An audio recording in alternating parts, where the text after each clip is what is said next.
Let's welcome to Equation of Infinity. This is Gopi Krishna.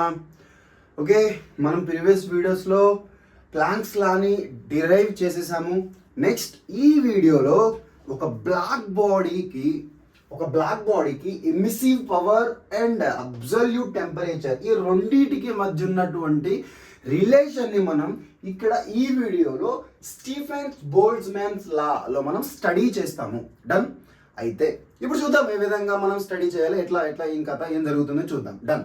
ఇప్పుడు ఈ Stephen అనేటువంటి scientist and బోల్ట్జ్మాన్స్ అనేటువంటి ఇద్దరు సైంటిస్ట్ ఏం చేశారంటే ఇద్దరు కలిసి వర్క్ చేశారనమాట ఈ థియరీస్ అన్నిటిని కూడా ఐడెంటిఫై చేయడం కోసము.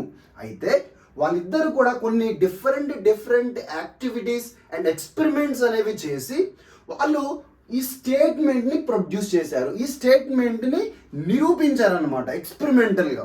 ఏంటి ఆ స్టేట్మెంట్ అంటే ఇక్కడ emissive power of black body is directly proportional to fourth power of absolute temperature of the surface. Right, ఇక్కడ చూడండి, నేను చిన్న ఎగ్జాంపుల్ చెప్తాను. కొద్దిసేపు మీరు దీన్ని బ్లాక్ బాడీ అని అనుకోండి. డన్. ఇది బ్లాక్ బాడీ అనుకోండి. బ్లాక్ బాడీ అంటే ఏంటి? దాని మీదకి వస్తున్నటువంటి ఆ ఎనర్జీ ఏదైతే ఉందో కంప్లీట్గా అబ్జర్వ్ చేసుకుంటుంది లేదా కంప్లీట్గా రిఫ్లెక్ట్ చేస్తుంది.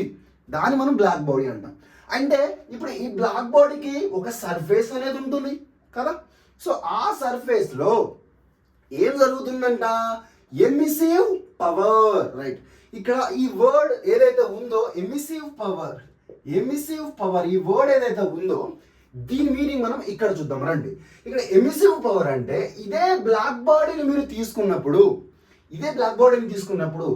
ఈ సర్ఫేస్ ఉంటుంది అని అనుకున్నాం కదా. ఇప్పుడు మనం కొద్దిసేపు ఆ సర్ఫేస్ లో ఒక యూనిట్ ఏరియా ఆఫ్ సర్ఫేస్ నేను తీసుకుంటున్నాను. ఓకే, ఆ ఒక్క యూనిట్ ఆఫ్ ఏరియా సర్ఫేస్ నేను తీసుకున్నాను. ఆ యూనిట్ ఏరియా ఆఫ్ సర్ఫేస్ లో నుంచి మనకి బయటకి వస్తున్నటువంటి ఆ radiations, amount of radiations in unit amount of time. అర్థమైందా? సో దీంట్లో నుంచి ఈ యూనిట్ సర్ఫేస్ ఏరియాలో నుంచి మనకి బయటికి వస్తున్నటువంటి రేడియేషన్ బండిల్స్. అర్థమైందా? రేడియేషన్ అనేది నాట్ ఓన్లీ సింగిల్ రే, అది కేవలం ఒక రే మాత్రమే కాదు, చాలా రేస్ ఉంటాయి అన్నమాట. ఎందుకు? ఈ పర్టికులర్ యూనిట్ ఏరియాలో మనకి చాలా ఐటమ్స్ ఉంటాయి కాబట్టి చాలా రేడియేషన్స్ అనేవి బయటకు వస్తాయి. సో ఈ ఏరియాలో నుంచి మనకి బయటకు వస్తున్నటువంటి ఒక యూనిట్, అర్థమవుతుందా? ఈ యూనిట్ ఏరియాలో నుంచి మనకి బయటకు వస్తున్నటువంటి total energy in 1 unit of time. ఇక్కడ 1 యూనిట్ ఆఫ్ టైం అని అంటే ఇది మనకి 1 మినిట్ అవ్వచ్చు, ఆర్ 1 సెకండ్ అవ్వచ్చు, ఆర్ 1 అవర్ అవ్వచ్చు. మరి ఎప్పుడు తీసుకోవాలి? 1 మినిట్ ఎప్పుడు తీసుకోవాలి, 1 సెకండ్ ఎప్పుడు తీసుకోవాలి, 1 అవర్ ఎప్పుడు తీసుకోవాలి అంటే నేను చెప్తున్నాను. ఇక్కడ మనం నాట్ ఓన్లీ దిస్ కండిషన్, మనకి కొన్నిసార్లు క్వశ్చన్స్లో అది ఇన్ టర్మ్స్ ఆఫ్ సెకండ్స్లో ఉంటుంది. అంటే ఆ క్యాలిక్యులేషన్స్ అన్నీ కూడా సెకండ్స్లో ఉంటాయి. అప్పుడు సెకండ్స్లో కన్సిడర్ చేసుకోవాలి.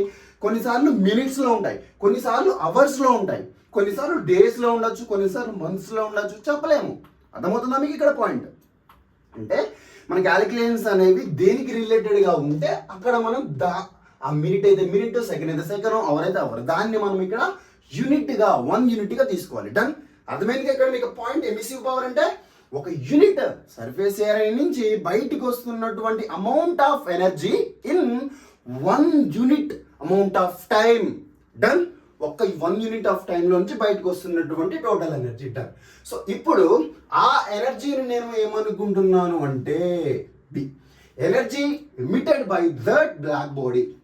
దీని ఏమంటున్నానంటే నేను ఇక్కడ బ్లాక్ బాడీ, మీకు నచ్చింది ఏదైనా వేరియబుల్ తోటి మీరు డినోట్ చేసుకోవచ్చు. Is directly proportional to what?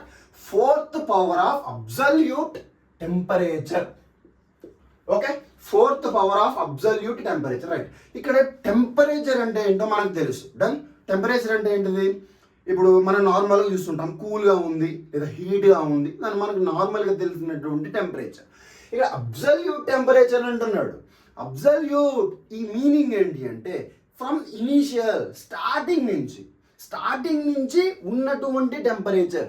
నార్మల్గా మన టెంపరేచర్ అనేది ఎక్కడి నుంచి స్టార్ట్ అవుతుంది?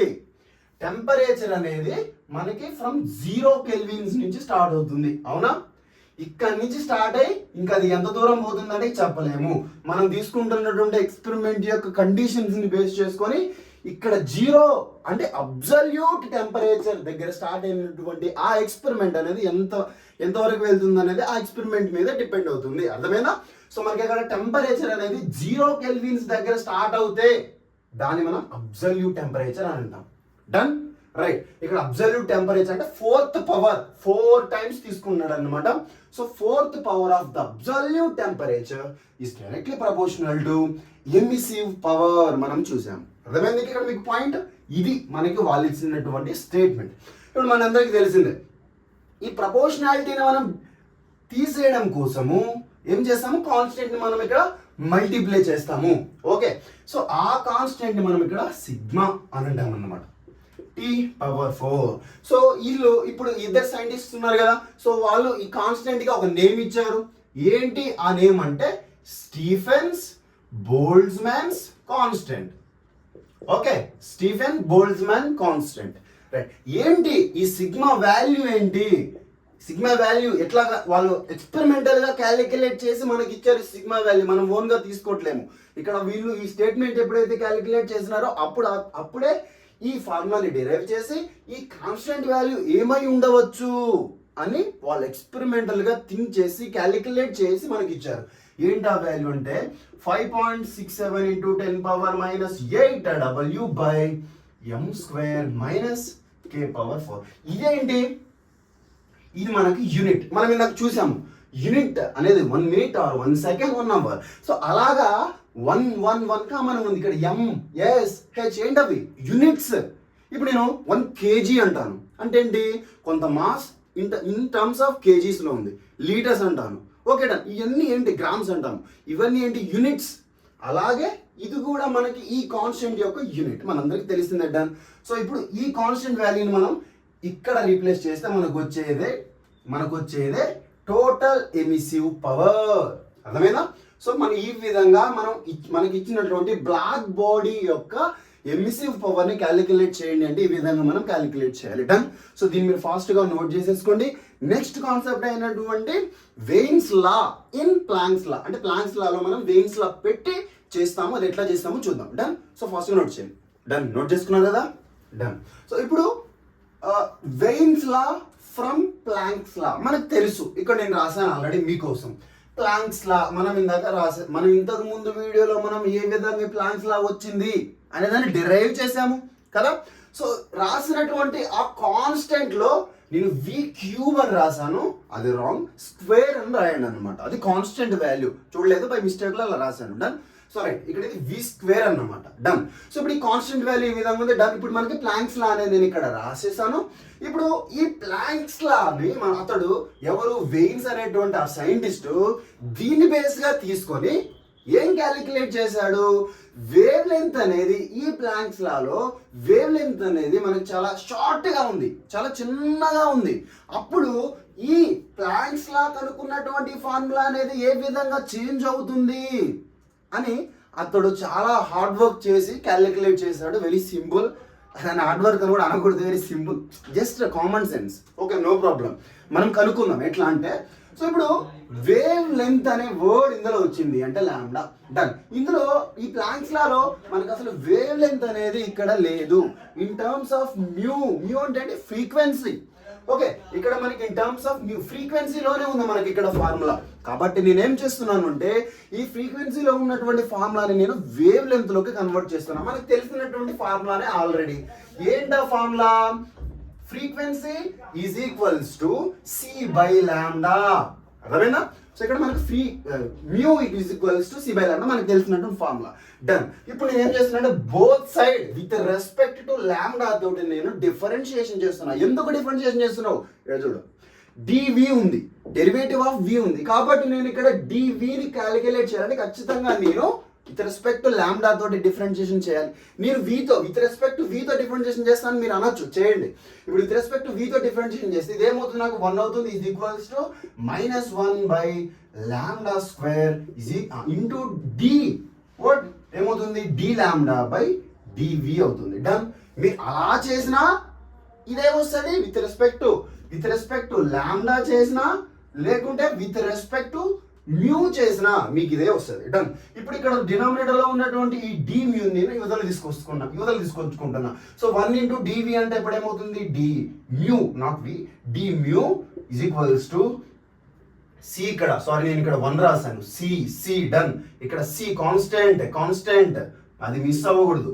So minus C by lambda square d lambda, ఇదే కదా మనం ఇక్కడ డిఫరెన్షియేషన్ చేస్తే వచ్చింది. సో ఇప్పుడు ఈ డి మ్యూని తీసుకొచ్చి ఇక్కడ డి మ్యూ ప్లేస్ లో సబ్స్టిట్యూషన్ చేస్తాము. ఇక్కడ మ్యూ ప్లేస్ లో ఇక్కడ సి బై లాంబ్డా ఉంది, దాన్ని సబ్స్టిట్యూట్ చేద్దాము, ఏమవుతుందో చూద్దాం. సో ఇక్కడ చూడండి 8 పై ఇక్కడ మ్యూ స్క్వేర్ ఉంది, ఇక్కడ ఒక మ్యూ ఉంది. సో ఇప్పుడు రెండు ఏమవుతాయి, మల్టిప్లై చేస్తే మ్యూ క్యూబ్ అవుతుంది కదా, మ్యూ క్యూబ్ అవుతుంది. సో మనకి ఇక్కడ మ్యూ అంటే ఏంటో తెలుసు. సో ఇప్పుడు మ్యూ ప్లేస్ లో నేను మ్యూ క్యూబ్ ప్లేస్ లో పెట్టేస్తున్నాను అనమాట. So c by lambda mu cube, అంతే కదా, ఇక్కడ మ్యూ స్క్వేర్ ఇంటూ ఇక్కడ ఉన్నటువంటి ఒక మ్యూ, కాబట్టి మ్యూ క్యూబ్ అవుతుంది. సో మ్యూ ప్లేస్ లో సి బై లాంబ్డా పెట్టేశాను, డన్. సో ఇప్పుడు బై ఇంకేముంది ఇక్కడ మల్టిప్లికేషన్ లో హెచ్, ఇంకేముంది ఇక్కడ డివి అని ఉంది. సో ఇప్పుడు డి మ్యూ అని ఉంది. డి మ్యూ అంటే ఏముందో మనకు అదే రాసేయండి, minus C by lambda square into D lambda. ఇక్కడ డినామినేటర్ లో ఏముంది, సి క్యూబ్ అదే కదా, సి క్యూబ్ ఉంది. ఇంకా దీని డినామినేటర్ లో ఏముంది, e h c by lambda k suffix b into t minus 1 done. So ఇప్పుడు దీంట్లో మనకి ఈ సరే సపరేట్ చేసి ఇంకో స్టెప్ రాద్దాం, మీకు ఇంక ఈజీగా అర్థమైపోద్ది. 8 పై ఈ హెచ్ కాన్స్టెంట్ ఇటే పెట్టేశాను, ఓకే. సి క్యూబ్, ఇంకేమున్నాయి, c cube into minus c, next d lambda. ఇక్కడ మనకి లాంబ్డా డినామినేటర్ లో లాంబ్డా స్క్వేర్ ఉంది కాబట్టి నేను దాన్ని డినామినేటర్ లోనే రాస్తున్నా, లాంబ్డా స్క్వేర్ అని రాసేసాను. సో ఇక్కడ ఏముంది మనకి చూడండి, ఇక్కడ క్యూబ్ అనేది సికి క్యూబ్ అవుతుంది, ఇక్కడ డినామినేటర్ లో లాంబ్డాకి కూడా క్యూబ్ అవుతుంది. సో ఇంకొక లాంబ్డా క్యూబ్ డినామినేటర్ లో ఉంది. నెక్స్ట్ ఇక్కడ సి క్యూబ్ మల్టిప్లికేషన్ లో ఉంది, సి క్యూబ్. ఇంకేముంది ఇక్కడ multiplication of this term e power h c by lambda k suffix b into t minus 1, ఇదే కదా మనకి ఇక్కడ మిగిలిపోయినటువంటి టర్మ్స్. ఇక్కడ సి క్యూబ్ క్యాన్సిల్ అయిపోయింది. ఇక్కడ మనకి ఏం మిగిలిందో మనం ఫైనల్ ఇక్కడ రాద్దాము, 8 పై హెచ్ సి, ఇక్కడ ఏముంది మైనస్ వస్తుంది, అంతే కదా, మైనస్ సి ఉంది కాబట్టి. సో డి లాంబ్డా బై ఇంకా డినామినేటర్లో ఏం మిగిలింది మనకి, లాంబ్డా పవర్ 5, అంతే కదా, బేసెస్ ఏమన్నా పవర్స్ యాడ్ అవుతాయి, HC by lambda k suffix b into t minus 1, ఇది మనకు వచ్చినటువంటి ఫార్ములా. ఇప్పుడు నేను ఏం చేస్తున్నాను, ఇక్కడ మైనస్ ఉంది కదా. సో ఇప్పుడు నేను మైనస్ పెట్టను, ఎందుకు పెట్టాను, మనకి ఫిజిక్స్ లో మనకు తెలుసు, ఇక్కడ మైనస్ పెట్టినా లేదా వాటి పాజిటివ్ పెట్టినా అవి ఏమి డినోట్ చేస్తాయి, డైరెక్షన్స్. నేను మైనస్ ని రిప్రజెంట్ చేస్తున్నాను అంటే నెంబర్ లైన్ తెలుసు కదా, జీరోకి అవతల సైడ్ పాజిటివ్ నెంబర్స్, జీరోకి యువతల సైడ్ నెగిటివ్ నెంబర్స్. సో ఇక్కడ నేను ఫిజిక్స్ లో నెగిటివ్ నెంబర్ ని డినోట్ చేస్తున్నాను అంటే జీరోకి ఇక్కడ నేను నెగిటివ్ సైడ్ వెళ్తున్నాను అని అర్థం. ఒకవేళ పాజిటివ్ నెంబర్ ని డినోట్ చేస్తున్నాను అంటే జీరోకి ఏముంటుంది అన్ని అవతల సైడ్ వెళ్తున్నాను అంటే పాజిటివ్ నెంబర్ సైడ్ వెళ్తున్నాను అని అర్థం. సో అంటే ఇక్కడ ఆ నెగిటివ్ అనేది జస్ట్ ఒక డైరెక్షన్ ని డినోట్ చేస్తుంది అంతే. బట్ నేను ఇక్కడ బేస్ గా దేని తీసుకుంటున్నాను అంటే మ్యాగ్నిట్యూడ్, అర్థమైందా? నేను ఇక్కడ ఏం క్యాలిక్యులేట్ చేయాలనుకుంటున్నాను, మ్యాగ్నిట్యూడ్ ని క్యాలిక్యులేట్ చేయాలి అని అనుకుంటున్నాను. దానికోసం మాత్రమే నేను ఇక్కడ ఓన్లీ మ్యాగ్నిట్యూడ్ మాత్రమే తీసుకున్నాను. ఓకే, మ్యాగ్నిట్యూడ్ అంటే ఏంది, some amount of thing, some calculations done, అది మాత్రమే కావాలి. డైరెక్షన్ నాకు సెకండరీ, తర్వాత ఉందా లేదా తర్వాత సెకండరీ. ఓకే, సో ఇప్పుడు నేను ఇక్కడ మనకి ఏముంది, ఇన్ టర్మ్స్ ఆఫ్ మ్యూలో ఉంది. ఇప్పుడు మనకి ఫార్ములా మొత్తం కూడా ఇన్ టర్మ్స్ ఆఫ్ లాంబ్డాలోకి మారిపోయింది కాబట్టి ఇక్కడ నేను లాంబ్డాలోకి రాసేసాను. సో ఇక్కడ కూడా ఇప్పుడు ఏమవుతుంది, ఈ లాంబ్డా నెక్స్ట్ డి లాంబ్డా, ఇక్కడ కూడా నాకు ఈ lambda next d lambda. So ఇక్కడ మనకు వచ్చినటువంటి ఫార్ములా ఏంటిది, ఇక్కడ మ్యూలో నుంచి మనకి ఏ విధంగా కన్వర్ట్ అయింది అంటే లాంబ్డాలోకి కన్వర్ట్ అయింది. So done. సో ఇప్పుడు నాకేం కావాలి అంటే షార్ట్ వేవ్ లెంగ్త్ అని అంటున్నాడు. అంటే షార్ట్ వేవ్, ఇప్పుడు సరే నేను సపరేట్ దీన్ని మళ్ళీ ఇక్కడ మీకు సపరేట్ రాస్తాను, ఎందుకు మీకు ఒక క్లారిటీ ఉంటుంది నేను ఏం చేస్తున్నాను ఎట్లా చేస్తున్నానని. మళ్ళీ చూడండి, మళ్ళీ రాస్తాను, ఈ lambda D lambda is equals to 8 pi HC divided by lambda power 5 into D lambda divided by E power HC. డినామినేటర్లో ఇంకేముంది, లాంబ్డా కే suffix B into T minus 1. ఇదే కదా మనకుంది అక్కడ, ఇదే కదా మనకుంది. రైట్, ఇప్పుడు ఈ టోటల్ ఫార్ములాని కనుక మీరు అబ్జర్వ్ చేస్తే దీంట్లో ఈ వాల్యూ అనేది నాకు 0 అయిపోవాలా, లేదా సమ్ వాల్యూ రావాలా, లేదా హ్యూజ్ అమౌంట్ ఆఫ్ వాల్యూ రావాలా అనేది ఈ డినామినేటర్ మీద డిపెండ్ అవుతుంది. మనకు తెలుసు ఎట్లాగా. నేను ఒక ఎగ్జాంపుల్ చెప్తాను. సపోజ్ ఒక 100 ఉందనుకోండి, 100 డినామినేటర్లో నీకు 1 ఉందనుకోండి, అదే వస్తుంది.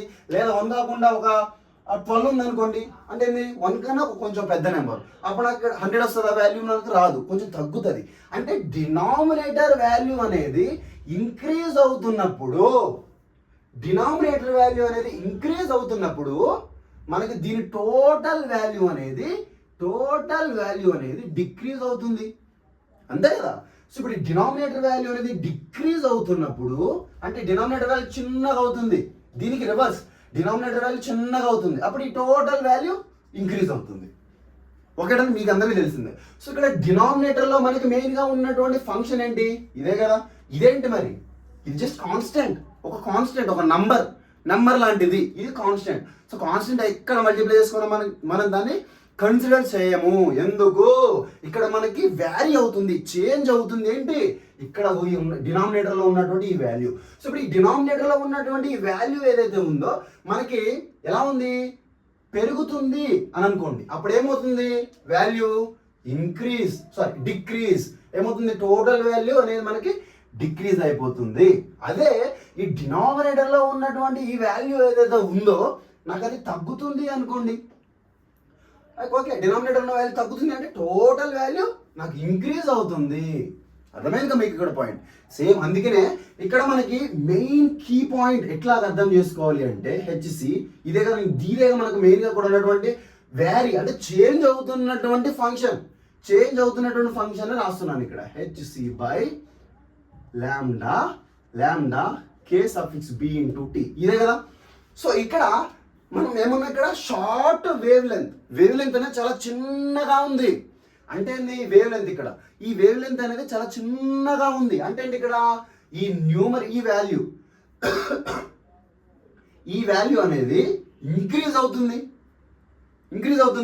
ఇక్కడ మీకు తెలిసిందే ఆల్రెడీ, 2 స్క్వేర్ అంటే ఏంటి 4, ఒకవేళ 2 క్యూబ్ అంటే ఏంటి 8. అంటే ఇక్కడ పవర్ అనేది ఇంక్రీజ్ అవుతున్నప్పుడు కూడా మనకి ఇక్కడ అవుట్పుట్ వాల్యూ అనేది ఇంక్రీజ్ అవుతుంది. మీరు ఇక్కడ అబ్జర్వ్ చేస్తే ఈ పవర్ని చూడండి, డినామినేటర్లో మనకి ఈ లాంబ్డా వాల్యూ అనేది చాలా చిన్నగా ఉంది కాబట్టి ఈ వాల్యూ ఏదైతే ఉందో, ఈ p/q ఈ వాల్యూ ఏదైతే ఉందో, ఈ రేషియో యొక్క వాల్యూ అనేది ఇంక్రీజ్ అవుతుంది కదా. సో ఇప్పుడు నాకు ఈ పవర్ అనేది ఇంక్రీజ్ అవుతున్నప్పుడు అవుట్పుట్ వాల్యూ అనేది నాకు ఖచ్చితంగా చాలా పెద్దగా ఇంక్రీజ్ అవుతుంది, అంతే కదా. సో అవుట్పుట్ వాల్యూ నాకు చాలా పెద్దగా ఇంక్రీజ్ అవుతుంది.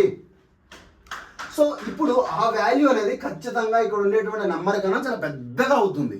అర్థమైందా మీకు? ఇక్కడ షార్ట్ వేవ్ లెంత్ ఉన్నప్పుడు డినామినేటర్ అనేది చాలా చిన్నగా అయిపోతుంది కాబట్టి ఇక్కడ టోటల్ పవర్ అనేది నాకు పెద్దగా అవుతుంది. సో ఇక్కడ పవర్ అనేది పెద్దగా అవుతుంది కాబట్టి టోటల్ అవుట్పుట్ అనేది కూడా నాకు పెద్దగా అవుతుంది. డన్, అర్థమైంది కదా మీకు ఇక్కడ పాయింట్. సో ఈ వాల్యూ అనేది నాకు ఇంక్రీజ్ అవుతుంది అని తెలిసిపోయింది. డన్. సో ఇక్కడ ఒక పెద్ద వాల్యూ ఉంది, అంటే ఒక 10 లక్షలు, ఒక 10 కోట్లు, ఎంతో నాకు తెలీదు, ర్యాండమ్గా అనుకుంటున్నా. ఒక పెద్ద వాల్యూ ఉంటే ఆ పెద్ద వాల్యూ నుంచి ఒక నెంబర్ తీసేస్తున్నా. ఇప్పుడు నేనేం చేస్తున్నాను అంటే నా దగ్గర ఒక 1,00,000 యాపిల్స్ ఉన్నాయి అనుకుంటున్నాను. సో ఇప్పుడు 1,00,000 యాపిల్స్లో ఒక్కొక్క యాపిల్ కాస్ట్ నేను 10 రూపీస్ అని అనుకున్నాను అనుకోండి. అప్పుడు నేను క్యాలిక్యులేషన్స్ అనేవి చేస్తాను. 1,00,000 యాపిల్కి ఎంత కాస్ట్ అవుతుందని క్యాలిక్యులేషన్ అనేది నేను చేయాలనుకున్నప్పుడు నేను చేస్తాను. డైరెక్ట్ 1,00,000 × 10 అని చేసేస్తే మనకు డైరెక్ట్గా వచ్చేస్తుంది. కానీ కొన్నిసార్లు ఈ 1,00,000 యాపిల్స్ నుంచి ఒక యాపిల్ నేను పక్కకు పెట్టి, అప్పుడు ఆ 1,00,000లో ఒక యాపిల్ని పక్కకు పెట్టిన తర్వాత మిగిలినటువంటి యాపిల్స్ ఏవైతే ఉన్నాయో వాటికి నేను ఎంత అమౌంట్ పడుతుంది అని క్యాలిక్యులేట్ చేయడం అనేది నాకు ఈజీగా ఉంటే నేను దాన్ని ఫాలో అవుతా. ఇప్పుడు 1,00,000 యాపిల్కి ఎంత కాస్ట్ అవుతుందో అండ్ ఆ 1,00,000లో నుంచి ఒక యాపిల్ తీసి పక్కకు పెట్టి మిగిలిన యాపిల్స్ అన్నిటికీ క్యాలిక్యులేట్ చేసిన ఆల్మోస్ట్ అదే మీనింగ్, అవునా? అంతే కదా, అర్థమైందా మీకు ఇక్కడ పాయింట్? సో ఇక్కడ నాకు ఒక హ్యూజ్ నెంబర్ ఉంది, ఇక్కడ ఒక పెద్ద నెంబర్ ఉంది. ఆ పెద్ద నెంబర్లో నుంచి నేను జస్ట్ ఒక్క నెంబర్ని మాత్రమే డిలీట్ చేస్తున్నా. ఇన్ఫినిటీ ఉందనుకోండి, ఇక సింపుల్గా ఒక మాటలో, బట్ ఇన్ఫినిటీ రాదు, మీ అజంప్షన్ కోసం చెప్తున్నా. ఓకే, ఇన్ఫినిట్ నెంబర్ ఆఫ్ ఉంది, ఒక పెద్ద నెంబర్, దాంట్లో ఒక నెంబర్ని తీసేస్తున్నా. బట్ మన క్యాలిక్యులేషన్ ఏమైనా చేంజ్ అవుతుందా? డినామినేటర్ వాల్యూ ఏమైనా చేంజ్ అవుతుందా? పెద్దనే ఉంటుంది. ఇక్కడ 1,00,000 వచ్చింది అనుకోండి, ఒక తీసేస్తే 1,00,000 నుంచి, మరి డినామినేటర్ వాల్యూ ఏమైనా చేంజ్ అవుతుందా? పెద్ద వాల్యూ కదా. సో ఖచ్చితంగా పెద్ద వాల్యూ ఉంటుంది, కాబట్టి డినామినేటర్లో ఖచ్చితంగా పెద్ద వాల్యూ ఉంది, కాబట్టి టోటల్ వాల్యూ కూడా మనకి చిన్నగా అవుతుంది. అర్థమైందా మీకు ఇక్కడ పాయింట్? సో కాబట్టి హ్యూజ్ నెంబర్లో నుంచి నేను ఒక్క చిన్న నెంబర్ తీసేసినంత మాత్రాన పెద్ద చేంజెస్ ఏమి రావు. కాబట్టి నేను డైరెక్ట్గా ఈ వాల్యూనే దీని ప్లేస్లో రాసేయచ్చు. చూడండి ఎలా రాస్తున్నాను. d lambda is equals to 8 pi hc by lambda power 5 into d lambda divided by e power hc by kbt lambda kbt. Done. So ఇప్పుడు నేను ఏం చేశాను, హ్యూజ్ నెంబర్ నుంచి ఒక నెంబర్ తీసేసాను అనుకోండి, అప్రాక్సిమేట్గా ఇదే వస్తుంది, అప్రాక్సిమేట్గా పెద్ద వాల్యూనే వస్తుంది. డన్. వచ్చిన పెద్ద వాల్యూని రాసేసాను, గింతే, ఇదే మీకు ఆన్సర్, గంతే. ఇప్పుడు కొంతమంది ఏం చేస్తారు అంటే, ఇక్కడ పైన న్యూమరేటర్లో ఉన్నటువంటి ఈ 8 పై హెచ్సి, దీన్ని కొంతమంది ఏమనుకుంటారు అంటే ఏ అని అనుకుంటారు.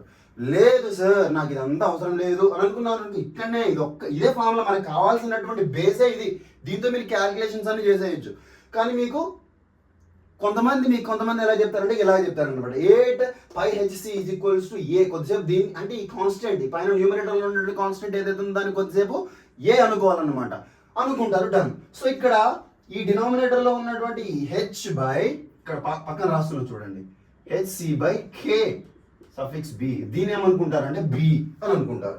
ఇట్లా అనుకోని చేసినా ప్రాబ్లం ఉండదు, అనుకోకుండా సేమ్ ఇదే ఫార్ములాలో మీరు సబ్స్టిట్యూషన్ చేసినా మీకు తప్పు ఆన్సర్ అయితే రాదు, ఖచ్చితంగా 100% యాక్యురేట్ ఆన్సర్ వస్తుంది. చేయండి, మీరు నన్ను అడిగితే నేను ఇదే చేస్తా, ఇదంతా సోది అవసరం లేదు. ఓకేనా? డన్. సో ఇక్కడ ఉన్నటువంటి న్యూమరేటర్ నేను ఇక్కడ ఏ అనుకున్నాను, అండ్ ఇక్కడ ఉన్నటువంటి హెచ్సి బై కే దాన్ని నేను బి అనుకున్నాను, అవసరం లేదు, చేసేయచ్చు. డన్. మీరు దీన్ని ఫాస్ట్గా నోట్ చేయండి, నెక్స్ట్ కాన్సెప్ట్లోకి వెళ్ళిపోదాం. డన్. నోట్ చేసుకున్నారు కదా? సో ఇప్పుడు ఈ వీడియోలో ఏంటంటే లార్జ్ వేవ్ లెంత్ అన్నమాట. ఇందాకనేమో మనకి ఉన్నటువంటి వేవ్ లెంత్ అనేది చాలా షార్ట్, చిన్నగా ఉన్నప్పుడు ఏ విధంగా మనకు ఆ ఫార్ములా అనేది అంటే ప్లాంక్స్ ఫార్ములా అనేది ఏ విధంగా కన్వర్ట్ అవుతుందో చూసాము. అదే ప్లాంక్స్ ఫార్ములా నేను మళ్ళీ ఇక్కడ రాశాను, ప్లాంక్స్ ఫార్ములా నేను మళ్ళీ ఇక్కడ రాశాను. అయితే దీంట్లో మనకి ఉన్నటువంటి వేవ్ లెంత్ అనేది చాలా హై, పెద్దది, huge amount of value. So ఇప్పుడు ఆ వేవ్ లెంత్ అనేది పెద్దగా ఉంటే ఇది ఎట్లా కన్వర్ట్ అవుతుందో చూద్దాం. రైట్.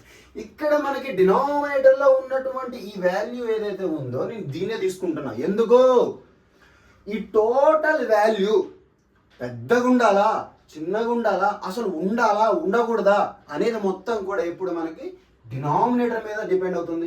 డినామినేటర్లో ఉన్నటువంటి వాల్యూ అనేది ఇన్ఫినిటీ అయిపోయింది అనుకో, 0 అయిపోతుంది, ఈ టోటల్ వాల్యూ 0 అయిపోతుంది. సో ద ఇన్ఫినిటీ కాకుండా సమ్వేర్ వాల్యూ వచ్చింది మనకి డినామినేటర్లో, ఖచ్చితంగా సమ్ వాల్యూ వస్తుంది అవుట్పుట్ కదా.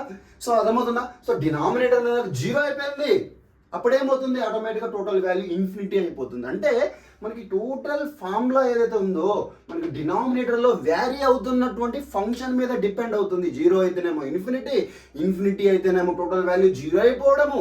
అట్లా కాకుండా ఈ టోటల్ వ్యారీ అవుతున్న ఫంక్షన్ మీద నాకు సమ్వేర్ వాల్యూ వచ్చినప్పుడు మనకి టోటల్గా ఒక వాల్యూ అనేది రావడం. అంటే టోటల్గా మనకి దీన్ని బట్టి ఏమర్థమవుతుంది అంటే డినామినేటర్ మీద మనకి దీని టోటల్ వాల్యూ అనేది డిపెండ్ అవుతుంది అనే విషయం అయితే మనకు అర్థమైంది. అయితే డినామినేటర్లో వ్యారీ అయ్యేటువంటి ఫంక్షన్ ఏంటి, ఇదే కదా. మనకి చేంజ్ అయ్యేటువంటి ఫంక్షన్ కాన్స్టెంట్గా ఉండదు. సో ఈ ఏంటిది లాంబ్డా వాల్యూని బట్టి అండ్ బోల్ట్జ్మాన్స్ కాన్స్టెంట్ వాల్యూని బట్టి అండ్ ఇక్కడ టెంపరేచర్ వాటిని బట్టి మనకి ఏ విధంగా చేంజ్ అవుతే ఆ విధంగా వాల్యూ అనేది ఇక్కడ వస్తుంది. సో వ్యారీ అవుతున్నటువంటి ఫంక్షన్ ఏంటి ఇక్కడ, e power hc by lambda k suffix b into t, ఇది మనకి వ్యారీ అవుతున్నటువంటి ఫంక్షన్. అయితే మీరు జాగ్రత్తగా అబ్జర్వ్ చేయండి, వెరీ వెరీ ఇంపార్టెంట్. ఇక్కడ లాంబ్డా అంటే ఏంటి? Wave length. వేవ్ లెంత్ అనేది చాలా పెద్ద నెంబర్. అంటే ఇప్పుడు చాలా పెద్ద నెంబర్ అంటే వాల్యూ లాంబ్డా వాల్యూ అనేది అప్రాక్సిమేట్ గా ఈక్వల్ టు ఇన్ఫినిటీ అవుతుంది. సో అప్పుడు ఏమవుతుంది? ఇన్ఫినిటీ ఇంటూ సంథింగ్ అంటే ఇన్ఫినిటీనే. కాబట్టి ఇప్పుడు డినామినేటర్ వాల్యూ మొత్తం కూడా నాకు నియర్ టు ఇన్ఫినిటీ, ఖచ్చితంగా ఇన్ఫినిటీ అవుతుంది అని చెప్పలేము, నియర్ ఇన్ఫినిటీ దగ్గరలో ఉంటుంది. అర్థమవుతుందా? సో అప్పుడు ఈ టోటల్ వాల్యూ అనేది 0.0000000000000 ఏదో 2 ఏదో 3 4 ఏదో అట్లా వచ్చిన వాల్యూ. అంటే ఇప్పుడు ఈ టోటల్ వాల్యూ అనేది ఖచ్చితంగా 0 అయిపోదు. అర్థమవుతుందా? డినామినేటర్ ఎంత పెద్ద వాల్యూ రాని ఖచ్చితంగా అయితే 0 అయితే అయిపోదు ఈ టోటల్ వాల్యూ అనేది. ఒక ఇన్ఫినిటీ ఉందనుకోండి 0 అయిపోతుంది. కానీ ఇక్కడ ఇన్ఫినిటీ అనేది మనకి లేదు కదా. కాబట్టి ఇప్పుడు ఈ టోటల్ వాల్యూ అనేది అప్రాక్సిమేట్ గా 0.0000234 ఏదో మీరు ర్యాండమ్ గా తీసుకుని ఇదే అవుతుందా చెప్పలేము. మనకి దేని మీద డిపెండ్ అవుతుంది? లాంబ్డా వాల్యూ మీద అంటే టెంపరేచర్ మీద డిపెండ్ అయ్యి ఈ వాల్యూ అనేది ప్రొడ్యూస్ అవుతుంది. సో కాబట్టి ఇక్కడ మనం ఏం చేస్తున్నాము? మనకి ఈ టోటల్ వాల్యూ అనేది అప్రాక్సిమేట్ గా 0 సంథింగ్ వస్తుంది అనే విషయం అయితే మనకు అర్థమవుతుంది. అంటే ఈ వాల్యూ మనం ఏమని అర్థం చేసుకుంటున్నాం? HC by lambda K suffix B into T. So ఇట్లా మనకు అర్థమైంది. అంటే ఇప్పుడు నేను ఏమని రాయాలి? దీన్ని ఈ పవర్. అర్థమవుతుందా మీకు? ఇక్కడ ఈ పవర్ లోనే ఉంది కదా ఈ టోటల్ వాల్యూ. ఇప్పుడు ఈకి పవర్ లో ఉంది కాబట్టి టోటల్ వాల్యూ నేను టోటల్ వాల్యూ తెచ్చి ఈకి పవర్ లో పెట్టాను. రైట్. ఇక్కడ మనకి ఈ వాల్యూ అంటే ఏంటో తెలుసు, 2.718. ఇది మనకి ఈ యొక్క వాల్యూ మనం మ్యాథమెటిక్స్ లో చాలా సార్లు చూసాము.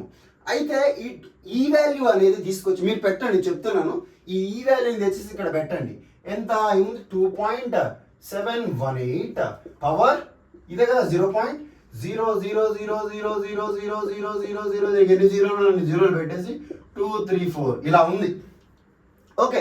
సో ఇలా ఉన్నప్పుడు దీన్ని కనుక మీరు క్యాల్సిలో వేయండి, వేసి క్యాలిక్యులేట్ చేస్తే మీకు వచ్చేటువంటి వాల్యూ అనేది అప్రాక్సిమేట్గా, వినండి జాగ్రత్తగా, అప్రాక్సిమేట్గా 1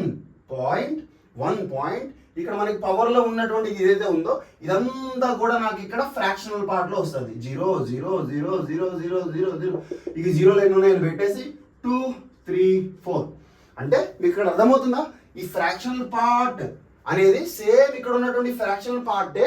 మనం దీన్ని మొత్తాన్ని సాల్వ్ చేసిన తర్వాత ఈ 1 తర్వాత వచ్చేటువంటి ఫ్రాక్షనల్ పార్ట్ అని మనకు అర్థమవుతుంది కదా. సో ఇప్పుడు నేను ఏమని దీన్ని సపరేట్, ఇప్పుడు నేను ఫ్రాక్షనల్ పార్ట్ ని సపరేట్ చేస్తున్నా, 1 ని కూడా సపరేట్ చేస్తున్నా. 1 వింటున్నారు జాగ్రత్తగా, 1 ప్లస్ 0.0 ఇదే సేమ్ ఇక్కడ మనకు ఫ్రాక్షనల్ పార్ట్, ఇదే ఫ్రాక్షనల్ పార్ట్ ఇక్కడ మనకి రిపీట్ అవుతుంది ఎప్పుడు దీన్ని మనం సాల్వ్ చేసినప్పుడు. సో ఇక్కడ 0.00000000234 రాసామా? ఇదే ఫ్రాక్షన్ పార్ట్ మనకి ఇక్కడ రిపీట్ అయ్యింది సాల్వ్ చేసిన తర్వాత అనే విషయం తెలిసిందా? సో ఇక్కడ రాసాం కదా. సో ఇప్పుడు ఏమొచ్చింది? మనం మళ్ళీ దీన్ని నేను సపరేట్ రాశాను. అంటే ఇంటీజర్ని అండ్ ఫ్రాక్షనల్ పార్ట్ని నేను సపరేట్ చేసి రాశాను. అంతే కదా. అర్థమవుతుందా మీకు ఇక్కడ పాయింట్? మీరు దీన్ని జాగ్రత్తగా అబ్జర్వ్ చేస్తే ఇప్పుడు ఇంటీజర్ పార్ట్ అంటే ఏంటి? 1. ఫ్రాక్షనల్ పార్ట్ అంటే ఏంటి? 0.00000. ఇక్కడ ఉన్నటువంటిదే మనకి ఇక్కడ రిపీట్ అయింది. అంటే ఇక్కడ ఉన్నటువంటి ఈ వాల్యూ దేన్ని రిప్రజెంట్ చేస్తుంది? దీన్నే కదా. సో దాన్ని తెచ్చి ఇక్కడ రాస్తున్నా చూడండి, 1 plus HC by lambda K suffix B into T. అదే రాసానా? అంటే ఇప్పుడు ఈ టోటల్ వాల్యూ నేను ఇక్కడ ఈ విధంగా ఒక చిన్న అజంప్షన్ తీసుకొని చూస్తే మనకి ఈ టోటల్ వాల్యూ అనేది ఏ విధంగా కన్వర్ట్ అవుతుందంట? ఈ విధంగా కన్వర్ట్ అవుతుంది. K suffix B into T. So ఈ విధంగా కన్వర్ట్ అవుతుంది, అవునా? సో ఇప్పుడు ఈ టోటల్ వాల్యూ నేను ఏమని రాయొచ్చు? ఈ విధంగా రాయొచ్చు కదా. సో ఇప్పుడు దీన్ని తీసుకొచ్చి వేరే అవుతున్న దీనే మనం క్యాలిక్యులేట్ చేసింది. సో ఇప్పుడు దీని ప్లేస్లో మనకి ఏదైతే వచ్చిందో దాన్ని తీసుకొచ్చి ఇక్కడ దీని ప్లేస్లో సబ్స్టిట్యూట్ చేయండి. ఏమైతే అదవుతుంది. చేద్దాం. ఇక్కడ ఏముంది మనకి? ఈ lambda d lambda is equals to 8hc by lambda power 5 d lambda divided by e power hc by lambda K suffix B into t -1 అదే రాసేసాను ఇక్కడ. సో ఇక్కడ 8πhc ఇదే కాన్స్టెంట్ నేను ఇక్కడ రాస్తున్నాను. Okay, hc into D lambda. So ఇక్కడ వేరే అవుతున్న ఫంక్షన్ ఇదే కదా, మనం ఏదైతే కనుక్కున్నామో ఇక్కడ దాన్ని తీసుకొచ్చేసి ఇక్కడ రాయండి. 1 ప్లస్ hc లాంబ్డా కే సఫిక్స్ బి ఇంటూ టీ ఇక్కడ -1. సో ఇక్కడ +1 ఇక్కడ -1 క్యాన్సిల్ అయిపోయింది. ఏం మిగిలిందో రాసేసేయండి. 8πhc by lambda power 5 into D lambda denominator ఏం మిగిలింది hc divided by lambda K suffix B into t. So ఇప్పుడు దీన్ని మనం న్యూమరేటర్ తీసుకెళ్తే ఏమవుతుంది రాసేయండి. అదే 8πhc okay lambda power 5 into ఇది మనకు న్యూమరేటర్కి పోతే ఇది తిరగలవుతుంది అన్నమాట. అంటే లాంబ్డా కే suffix B into T D lambda mistake లేదు, D lambda divided by hc. So మనకు వచ్చినటువంటి ఫార్ములా ఇది. ఓకే, ఫైనల్గా మనకు వచ్చినటువంటి ఫార్ములా అంటే ఇక్కడ వేవ్ లెంత్ అనేది పెద్దగా అవుతుంది అనుకున్నప్పుడు మనం పెద్దగా అవుతుంది అనుకున్నప్పుడు ఇక్కడ సబ్స్టిట్యూట్ చేస్తే అంటే వ్యారీ అవుతున్న ఫంక్షన్ లో సబ్స్టిట్యూట్ చేసినప్పుడు మనకి పవర్ అనేది అప్రాక్సిమేట్ గా 0 తర్వాత ఎక్కడో ఒక వాల్యూ వచ్చింది. సో దాన్ని సాల్వ్ చేసుకుంటే మనం ఈ వాల్యూని సబ్స్టిట్యూట్ చేసి దాన్ని సాల్వ్ చేసుకుంటే ఇక్కడ ఏదైతే ఫ్రాక్షన్ పార్ట్ వచ్చిందో మనకు వచ్చినటువంటి అవుట్పుట్ లో ఒక 1 తర్వాత కూడా సేమ్ అదే వాల్యూ అదే ఫ్రాక్షన్ ఇక్కడ వస్తుంది, రిపీట్ అవుతుంది. కాబట్టి అంటే ఇంటీజర్ పార్ట్ ని సపరేట్ రాశాను, ఫ్రాక్షనల్ పార్ట్ ని సపరేట్ రాశాను. సో మనకి ఫ్రాక్షనల్ పార్ట్ ఏమవుతుంది అని ఊహించుకో. ఈ ఫ్రాక్షనల్ పార్ట్ ఎక్కడి నుంచి వచ్చింది, ఇక్కడి నుంచి. ఇదే మనకి ఇక్కడ రిపీట్ అవుతుంది. మరి దీని వాల్యూ ఏంటి, ఇదే కదా దీన్ని క్యాలిక్యులేట్ చేసినా కదా వచ్చింది. సో అదే ఇక్కడ రీప్లేస్ చేశాను. దీన్ని మనం తీసుకొచ్చి ఇక్కడ రీప్లేస్ చేసి సింప్లిఫై చేశాను అక్కడ, అంతే మనకు వచ్చిందే ఈ ఫంక్షన్. మీరు ఏ క్యాలిక్యులేషన్స్ అయినా వేవ్ లెంత్ అనేది ప్లాంక్స్ లాని యూజ్ చేసుకొని చేయాలనుకున్నప్పుడు వేవ్ లెంత్ అనేది లార్జ్ అయ్యింది అన్నప్పుడు ఈ మెథడ్ని మీరు ఫాలో అవ్వండి. Just common sense.